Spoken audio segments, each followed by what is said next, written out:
everyone, welcome back. So your little crawlers are starting to get really curious about other babies, and they're moving on over and poking and grabbing and pinching and pulling, and they're starting to become very social. So here are my nuggets on how to help your new social butterfly. Number one, allow them to explore.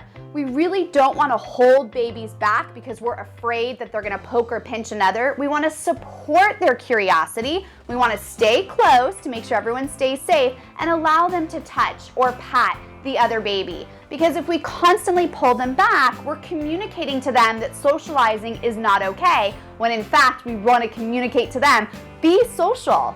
Number two, narrate, stay close, and teach them. Your babies are very curious. They're gonna move over to the other babies, and this is kind of the age for the poking, the grabbing, the biting. It's not because they're trying to hurt the other baby. They just don't know how to control their body yet and kind of communicate what they're trying to do. So we stay close so we can teach them. Here's what I recommend.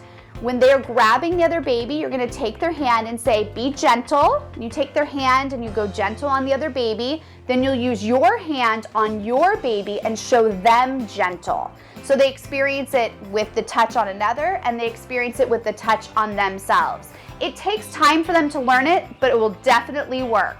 Next, don't grab the toy back. This is my most important nugget for today. It's a natural reaction with an adult pair of eyes. We see our baby crawl over because they're really goal-oriented. I see a toy I want, and they grab it from another baby. Our response is, they can't do that. That's not socially appropriate. That's not good etiquette. And we immediately grab the toy back from our baby and hand it back to the other baby, thinking we resolved the problem, when in fact, we're reinforcing for our baby to grab a toy. We're saying to them, don't grab, and we're grabbing it right back from them.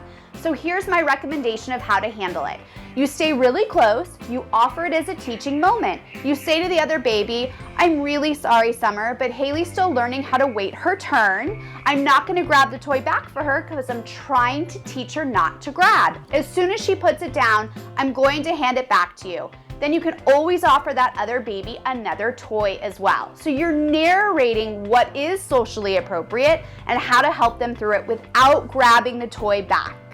Next, allow for social consequences. Your baby's very curious and grabbing that toy. The other baby might be kind of like, I really don't care if you took my toy. I'm interested in something else. Or the other baby might start to cry. We want our baby to have an opportunity to see how somebody else responds, and we also don't want to jump in if it's not necessary. So allow for those social consequences to teach our baby about socialization. And finally, focus on how they make the other baby feel. There's so much learning about socialization when we focus on how we impact somebody else emotionally. It's perfect for socialization. So when your baby crawls over and they instinctually grab that toy, if the other baby starts to cry, we focus on how they made that baby feel. We turn to Nicholas and say, Nicholas, look at Julian. He feels so sad you grabbed his toy. Let's learn how to wait our turn. When Julian eventually gets that toy back from Nicholas, you can turn to Nicholas and say, look, Julian feels so happy he has his toy back. You focus on the emotional impact. That's really what creates compassion and empathy, an excellent foundation for socialization and relationships.